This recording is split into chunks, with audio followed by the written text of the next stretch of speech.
ఇక మన టీఆర్టీవీ తిరుపతి ఏమంటున్నా అనేది ఒకసారి వినే ప్రయత్నం చేద్దాం. ముందుగా మన వీడియోకి అయితే లైక్ చేయండి, షేర్ చేయండి, ఛానల్ సబ్స్క్రైబ్ చేసుకుని నోటిఫికేషన్ ఆన్ పెట్టుకోండి. ఒకసారి ఇక తిరుపతి మాటలను తిరుపతి ఏమంటాడు మరి ఈ పిల్లాడు కొంచెం సోషల్ మీడియా స్టార్ అయిపోయినట్టు ఫీల్ అవుతా ఉన్నాడు. ఒకసారి ఆయన మాటలను విందాం ఒకసారి. తమ్మి చెప్తాం. మనకు శాలరీ ఇష్యూస్ ఏమైనా ఉంటాయా, శాలరీ ఇస్తారా లేదా అని అట్లా అనుకుంటే, కానీ నేను వచ్చుడుతోటే వచ్చిన తర్వాత నాకు ఏది మల్లన్న క్యూ న్యూస్లో పనిచేసినప్పుడు తిరుపతి అన్న మాటలు ఇవి. నేను 28వ తారీఖు వాస్తవానికి ఇంకో 2 రోజులు అయితే 28వ తారీఖు అందరికి ఎంత శాలరీ ఇస్తారో నాకు అంతే ఇచ్చారు.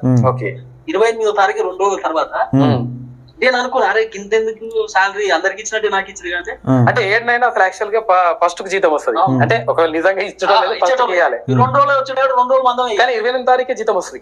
ఇక 28వ తారీఖు ఇస్తారు. మళ్ళీ టెన్షన్ 28వ తారీఖు అప్పు చేసినా సరే వచ్చేసినాయి నాకు పడ్డాయి. అన్న తర్వాత జీతం అయితే పడ్డాయి, లేదు పని చేయలేదు, ఏం చెప్పాలి, నీకు ఏం పని వస్తుంది అడిగితే ఏం చెప్పాలని అట్లా అంటే పని చేయకుండా ఈయనకు జీతాలు ఇచ్చారు అన్నట్టు ఈయన చెప్పే లెక్క ప్రకారం. అనుకుంటే నాకు బేసిక్స్ కంప్లీట్ నాకు ఎట్లా నేర్చుకున్నా అనేది, అందుకే నన్ను ఆల్రౌండర్ అని పిలుస్తారు మన ఆఫీస్ లో కూడా. ఆల్రౌండర్ తిరుపతి. నువ్వు ఏ పాట ఆల్రౌండర్ అన్నది నేను చూపెడతా. కానీ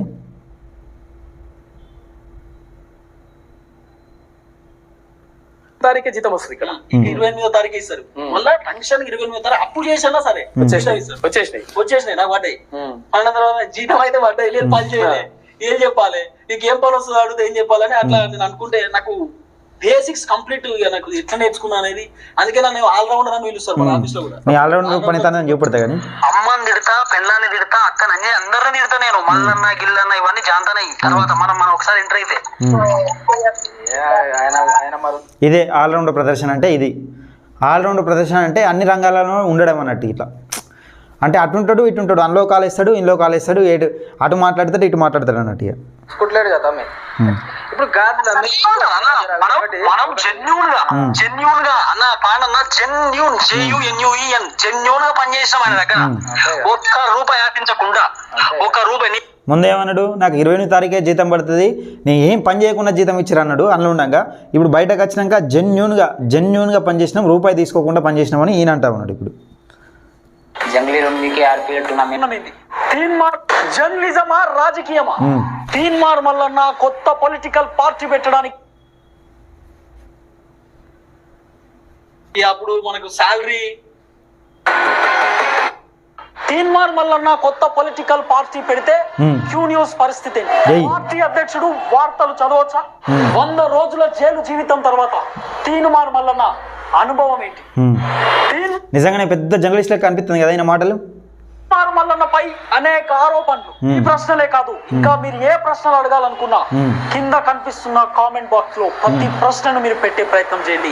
ప్రతి ప్రశ్నను తీన్మార్ మల్లన్న దగ్గర నేను అడిగే ప్రయత్నం, ప్రతి ప్రశ్నకు సమాధానం తీసుకొచ్చేటటువంటి ప్రయత్నం చేస్తా. చూస్తూనే ఉండండి TRTV Telangana. TV తిరుపతితో TRTV తిరుపతితో video ఎందుకు చేసిరన్నా? సో తిరుపతి ఒక దొంగ, తెలంగాణ భాషలో చెప్పాలంటే ఒక దొంగ ఒక లంగా అన్నారు. నిజాలు చెప్పారు. నువ్వు అనుకోవద్దు, జనాలు అనుకో.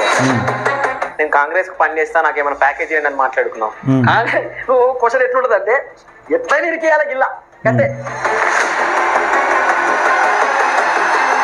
టీఆర్టీవీ తిరుపతి వేసుకునే టీషర్ట్లు మీరు చూడండి, నీకు బయటకి రావా టీషర్ట్లు?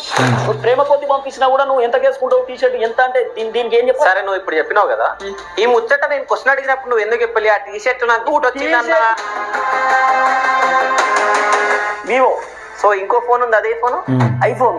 ఎట్లొచ్చింది నాకు? ఈయనకు ఐఫోన్లు గిఫ్ట్ ఇస్తారట. ఈయన చేసే పనికి ఐఫోన్లు గిఫ్ట్ వచ్చేస్తాయి. ఈయన ఏడు ఫస్ట్ టైం కొన్నా అని చెప్తాడు. ఐఫోన్ అనేది రూపాయి ఈఎంఐ కడితే ఇస్తారు అని చెప్తాడు ఫస్ట్. మళ్ళీ తర్వాతనేమో నాకు గిఫ్ట్ ఇచ్చారని చెప్తారు. చూడు, రూపాయి ఈఎంఐ కడిపిస్తున్నా ఈఎంఐలో తీసుకున్నావు నువ్వు ఈఎంఐలో తీసుకున్నావా? అప్పటికప్పుడు అంటే ఈ ఫోన్ కూడా నాకు ఒక వ్యక్తి ఇచ్చారు. చూసినావా?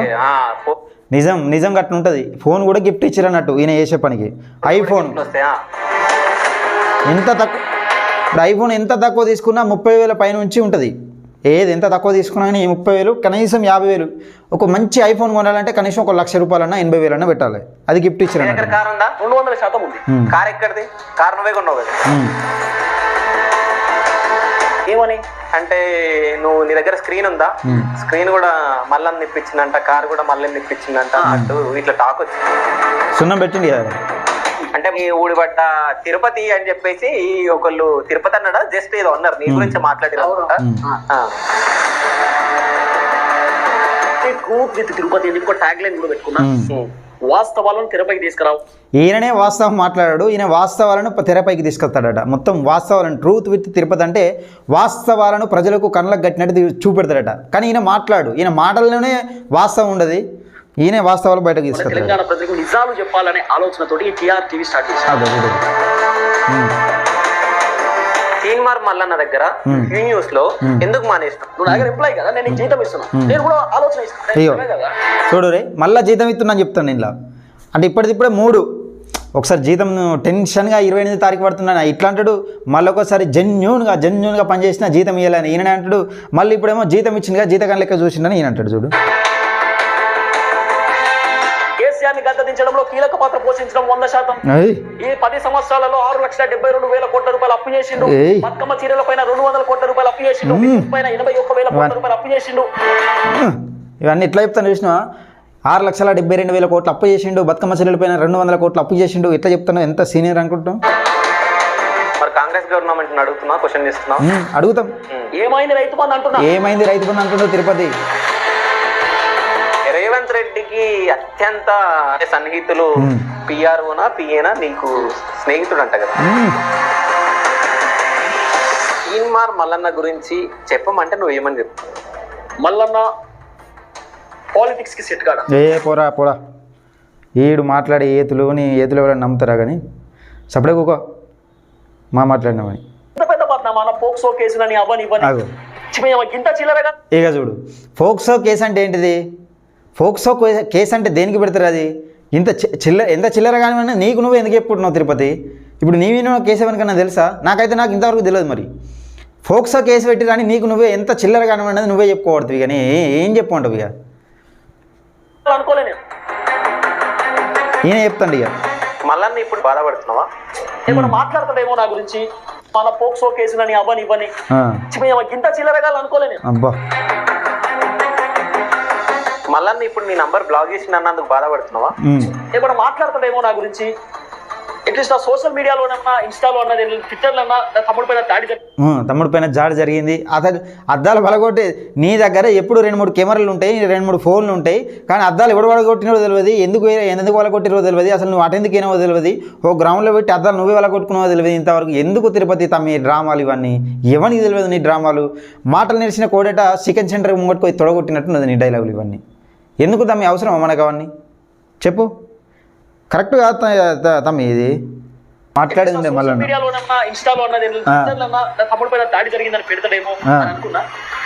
ఈ పూటొక మాట మాట్లాడటం గురించి మళ్ళీ మాట్లాడతాడు తమ్మి. ఎట్లా తమ్మి నువ్వు ఒక మాట అంటే మాట విన నిలబడవు? నువ్వు ఎందుకు తమ్మి నువ్వు?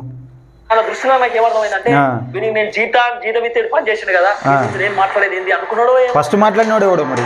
స్వచ్ఛందంగా వచ్చినట్రా ఓషిడికే అట్లా తమ్మి. తిరుపతి ఫైనల్గా మన పెద్దపల్లి సామాన్యం అంటాడు. ఒకసారి ఇందాం నీ గురించి మరి ఎవరి గురించి బాగా ఆవేశపడతాను. అర్థం ఉందారా? ఎవరికి వేయకముందే నాకు 28,000 జీతం వేసాడు, నేను పని చేయకముందే అని చెప్తాను. మళ్ళీ నేను రూపాయి తీసుకోలే అంటే ఎవరా భోషుడికే? అబ్బా తమ్మి తిరుపతి నిన్నే నాకు బాధ అనిపిస్తాను తమ్మి. అన్న నాకు సబ్స్క్రైబ్ తక్కువ ఉన్నారు అన్న. ఇది కూడా వాస్తున్నావు కదా. ఏ మల్లన్న గురించి ఇలా తిరుపతి మాట్లాడుతుండో ఆ మల్లన్న దగ్గరికి పోయి క్యూన్యూస్లోకి పోయి సబ్స్క్రైబర్స్ తక్కువ ఉన్నారు అంటే మా బిడ్డ అని సబ్స్క్రైబర్స్ కోసం మల్లన్న దగ్గరికి పోతే దేవులు ఆడుకుంటే బతులు ఆడుకుంటే మా బిడ్డ సబ్స్క్రైబ్ చేసుకోండి నిజాలు చెప్తాడని మల్లన్న ఎంకరేజ్ చేసిండు. తిరుపతి మర్చిపోయినవరా?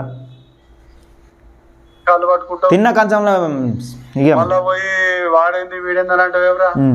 కన్న తల్లి పాలు తాగి రొమ్ముకొత్తావురా తిరుపతిగా? మా సామాన్యనే కరెక్ట్ నీకు అని.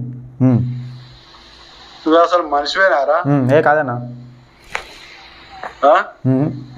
ఏం మాట్లాడుతున్నావురా భోషుడికే? అబద్ధాలు, బద్మాష్.